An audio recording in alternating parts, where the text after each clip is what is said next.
Aké sú výsledky, pán doktor? Pozrieme sa do karty. Pavúk!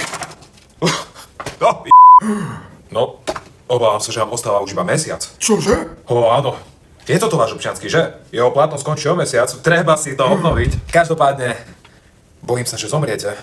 Od smiechu, keď si pozriete pixelové videá. Kúrnik, pán doktor, poviete mi, ak som na tom zdravotne. Nie som si istý, ako to povedať. Najvyrukovačka To je jedno. To nevyzerá vôbec dobre. Vážne? Vôbec sa to nepodobá na mňa. Kreslila to moja dcéra. No a teraz k tým výsledkom z testu. Bože, je to horšie, než som si myslel. No? Môj syn dostal 5 z dejepisu. Rakovina sa v poslednej dobe rozšírila, tu píšu. Pane, tá pečeň musí ísť von. Je v mikrovlnke príliš dlho. Pán doktor, ja mám asi infarkt. Taký infarkt. Veď ste úplne zdraví.